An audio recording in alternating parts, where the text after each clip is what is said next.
Hello my dear friends, my name is Shivapalli. ఈరోజు మనము ఈ వీడియోలో టెట్ మరియు డిఎస్సిలో ఇప్పటివరకు మనము వినని, ఇంతవరకు మనము చదవని టాపిక్ అయినటువంటి నూతన సిలబస్లో భాగంగా ఉన్నటువంటి టాపిక్, ఒక చాలా ముఖ్యమైనటువంటి టాపిక్, ఖచ్చితంగా ఒక బిట్ వచ్చేటటువంటి టాపిక్ గురించి మనం డిస్కస్ చేయబోతున్నాము. అదే మెటాకాగ్నిషన్. ఏమన్నామండి? మెటాకాగ్నిషన్. మెటాకాగ్నిషన్ ఇంతవరకు ఇది మనకు పరిచయములైనటువంటి టాపిక్. నూతనంగా వచ్చినటువంటి అకాడమీ టెక్స్ట్ బుక్స్లో పొందుపరిచినటువంటి టాపిక్ మరియు దానిని ఆధారంగా చేసుకొని ఈ మధ్య కాలంలో రిలీజ్ చేసినటువంటి నూతన సిలబస్లో ప్రతిపాదించబడినటువంటి ముఖ్యమైనటువంటి అంశంగా మెటాకాగ్నిషన్ ఒకదానిగా మనం చెప్తాం. ముఖ్యంగా మెటాకాగ్నిషన్ అనేటటువంటి అంశంలో ఏమేమి ఉంటాయి అనేది ఒకసారి జాగ్రత్తగా చూద్దాం. అసలు మెటాకాగ్నిషన్ అంటే అర్థము ఏమిటి, దాని యొక్క భావన ఏ విధంగా ఉంటుందో ముందు మనం నేర్చుకోవాలి. తర్వాత ఈ మెటాకాగ్నిషన్ యొక్క నిర్వచనాలు, మెటాకాగ్నిషన్ యొక్క నిర్వచనాలు ఏ విధంగా ఉంటాయి తెలుసుకోవాలి. తర్వాత మెటాకాగ్నిషన్లో ఉండేటటువంటి రకాలు, మెటాకాగ్నిషన్లో ఉండేటటువంటి రకాల గురించి నేర్చుకోవాలి. తర్వాత మెటాకాగ్నిషన్లో ఉండేటటువంటి అంశీభూతాలు, ఏమన్నా అండి, అంశీభూతాల గురించి నేర్చుకోవాలి. తర్వాత మెటాకాగ్నిషన్లో ఉండేటటువంటి అంశాల గురించి నేర్చుకోవాలి. ఈ విధంగా అర్థము, భావన, నిర్వచనాలు, రకాలు, అంశీభూతాలు మరియు అంశాలను నేర్చుకున్నట్లయితే టెట్ మరియు డిఎస్సిలలో టెట్లో 1 మార్కు రావడానికి అవకాశం ఉంది, అదేవిధంగా డిఎస్సిలో 1 మార్కు రావడానికి అవకాశం ఉంది. కాబట్టి ఖచ్చితంగా 2 మార్కులను పొందేటటువంటి టాపిక్ మెటాకాగ్నిషన్గా మనం అర్థం చేసుకోవచ్చు. ఇప్పుడు మనము ఈ మెటాకాగ్నిషన్ యొక్క పూర్తి స్థాయి వివరణ ఏ విధంగా తెలుసుకుందాం అనేది మనం చేద్దాం. ముందుగా మెటాకాగ్నిషన్ అనేటటువంటి పదంలో చాలా విస్తృతమైనటువంటి అర్థం ఉంది. దానిని చాలా కూలంకషంగా నేర్చుకునే ప్రయత్నం చేద్దాం. ముందుగా మెటాకాగ్నిషన్ యొక్క అర్థము అనేటటువంటి అంశం గురించి, భావన అనేటటువంటి అంశం గురించి నేర్చుకుందాం. Metacognition, metacognition. ఈ మెటాకాగ్నిషన్లో ముఖ్యంగా దీని యొక్క అర్థాన్ని మన భాషలో ఏ విధంగా చెప్తామంటే స్వబుద్ధి అని చెప్తామండి. ఏమన్నామండి? స్వబుద్ధి. దీనికే మరొక పేరు అతి సంజ్ఞానాత్మకత. ఏమన్నామండి? అతి సంజ్ఞానాత్మకత. స్వబుద్ధితో పాటు మరొక పేరు అతి సంజ్ఞానాత్మకత. అదేవిధంగా మరొక పేరు కూడా ఉంది, దీన్ని భావనాత్మక సంజ్ఞానం అని కూడా పిలుస్తాం. భావనాత్మక సంజ్ఞానం అని కూడా పిలుస్తాం. మిత్రులారా, మీరు గమనించండి, ఈ మెటాకాగ్నిషన్లో ఉన్న ప్రతి పదానికి అర్థం తెలిస్తేనే మనము అడిగినటువంటి క్వశ్చన్కి ఆన్సర్ చేయగలుగుతాం. కాబట్టి ఒక్కొక్క పదాన్ని చాలా కూలంకషంగా, చాలా విస్తృతంగా నేర్చుకోవాల్సినటువంటి అవసరం ఉంది. కాబట్టి మెటాకాగ్నిషన్ మన భాషలో స్వబుద్ధిగాను, అతి సంజ్ఞానాత్మకతగాను, భావనాత్మక సంజ్ఞానంగాను పిలుస్తాం. అసలు ఈ మెటా మరియు కాగ్నిషన్ అనేటటువంటి 2 పదాలను కూడా తెలుసుకోవడం ద్వారా ఈ 3 పదాల యొక్క అర్థాన్ని మనం సులభంగా గ్రహించవచ్చు. ముందుగా మెటా అనేటటువంటి పదం యొక్క అర్థం ఏంటో చూద్దాము. తర్వాత కాగ్నిషన్ అనేటటువంటి పదం యొక్క అర్థం ఏంటో చూద్దాం. మెటా, ఎంఈటిఏ, మెటా అనేటటువంటి పదానికి అర్థం ఏంటంటే అతి. ఏమన్నామండి? అతి. తర్వాత దాటి, తర్వాత అంతకు మించి, అంతకు మించి, అదేవిధంగా పరిధి వెలుపల, అంటే పరిధి వెలుపల లేదా పరిధి దాటి అనేటటువంటి అర్థాన్ని ఇచ్చేదే మెటా. ఏమన్నామండి? మెటా అంటే అతి, దాటి, అంతకు మించి, పరిధికి వెలుపల, అంటే పరిధి దాటిపోయి కూడా అనేటటువంటి అర్థంతో వస్తుంది మెటా. కాగ్నిషన్ అంటే సంజ్ఞానం. ఏమన్నామండి? కాగ్నిషన్ అంటే సంజ్ఞానం.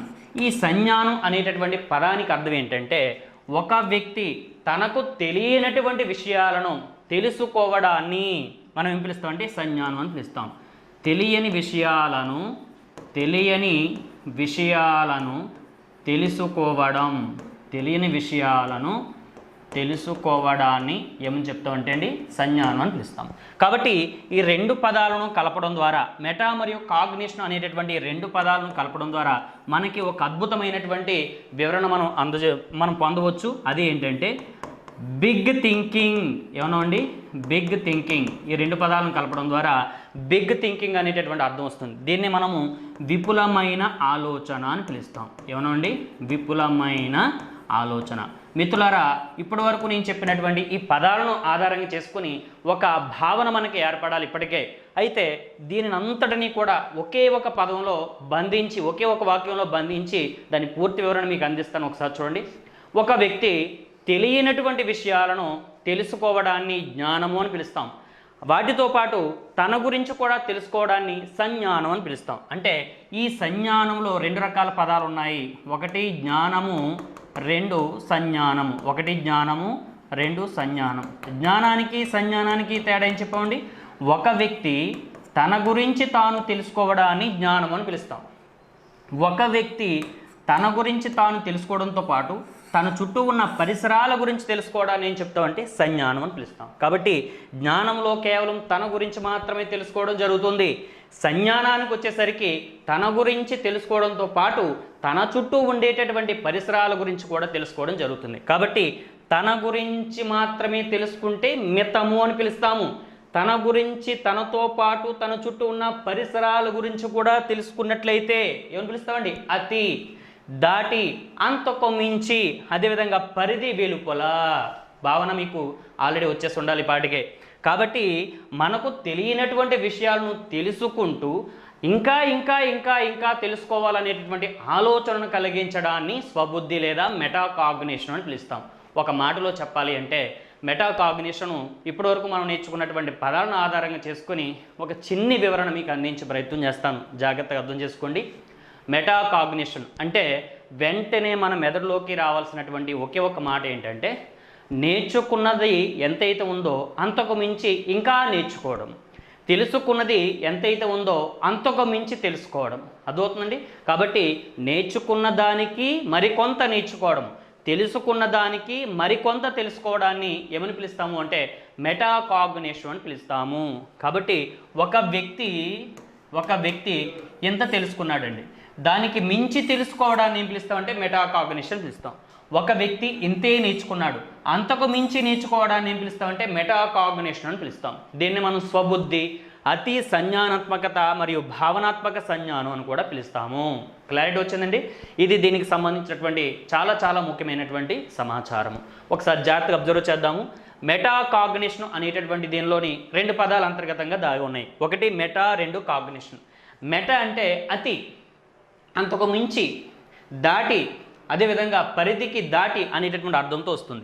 కాగ్నిషన్ అంటే సంజ్ఞానం, తెలియనటువంటి విషయాలను తెలుసుకొని దాని గురించి పూర్తిగా వివరణగా మొత్తం అంతా గ్రహించడాన్ని మనం సంజ్ఞానం అని పిలుస్తాం. కాబట్టి ఒక మాటలో చెప్పాలంటే మెటాకాగ్నిషన్ అనేది గతంలో చెప్పాను, ఇప్పుడు కూడా మరొకసారి చెప్తున్నాను, గుర్తు చేస్తాను, వినండి. ఒక వ్యక్తి తాను తెలుసుకున్న దానికంటే మరికొంత అదనంగా తెలుసుకోవడము మెటాకాగ్నిషన్. ఒక వ్యక్తి తాను నేర్చుకున్న దానికంటే మరికొంత ఇంకా నేర్చుకోవడాన్ని మనం ఏం పిలుస్తాం అంటే మెటాకాగ్నిషన్ అని పిలుస్తాం. ఫర్ ఎగ్జాంపుల్, ఇప్పుడు మనము డిఎస్సి మరియు టెట్ ప్రిపేర్ అవుతున్నాం. అయితే ఈ టెట్ మరియు డిఎస్సి ప్రిపేర్ అయ్యేటటువంటి వ్యక్తులు ఏమి చేయాలంటే మెటాకాగ్నిషన్ అనేటటువంటి ప్రక్రియను ఖచ్చితంగా ఉపయోగించాలి. ఎందుకు అంటే నువ్వు తెలుసుకున్నది ఏదైతే ఉంటుందో అది మితము, అంతకు మించి, పరిధి దాటి, అతి అనేటటువంటి అర్థంతో మెటాకాగ్నిషన్ మనం ఉపయోగిస్తాం. కాబట్టి మెటాకాగ్నిషన్ అనేటటువంటి ప్రక్రియ ద్వారా మనకు తెలుసుకున్నటువంటి సమాచారము సరిపోదు, ఇంతకు మించి ఇంకా ఇంకా నేర్చుకోవాలనేటటువంటి ఆలోచనను రేకెత్తించేటటువంటి అంశమే మెటాకాగ్నిషన్ లేదా స్వబుద్ధి అని పిలుస్తాము. ఓకేనండి. ఇది దీనికి సంబంధించినటువంటి ముఖ్యమైన సమాచారం మిత్రులారా. బాగా అర్థమైంది కదా. అయితే ఈ మెటాకాగ్నిషన్లో అర్థము, భావన నేర్చుకున్న తర్వాత దీనిలోనే ముఖ్యమైనటువంటి రెండు నిర్వచనాలు కూడా ఉన్నాయి. అదేంటో ఒకసారి చూద్దాము. మెటాకాగ్నిషన్లో ఉండేటటువంటి నిర్వచనాలు ముఖ్యంగా రెండు నిర్వచనాలు అండి. అదేంటో ఒకసారి చూద్దాము. జాన్ ఫ్లెవెల్, మొదటి వ్యక్తి ఎవరండి? జాన్ ఫ్లెవెల్. అనేటటువంటి వ్యక్తి మరియు నెల్సిట్ మరియు నారెన్స్ అనేటటువంటి ఇద్దరు వ్యక్తులు ఇచ్చినటువంటి నిర్వచనం ఏంటో ఒకసారి చూద్దాం. జాన్ ఫ్లెవెల్ ఏమంటున్నారంటే ఉన్నత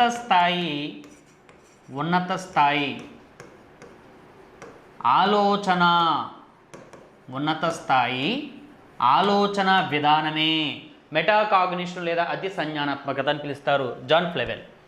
నెల్సిట్ మరియు నారెన్స్ అనేటటువంటి ఇద్దరు మనోవిజ్ఞాన శాస్త్రవేత్తలు కలిపి ఇచ్చినటువంటి నిర్వచనం ఏంటంటే మెటాకాగ్నిషన్కి ఆలోచనలను పర్యవేక్షించి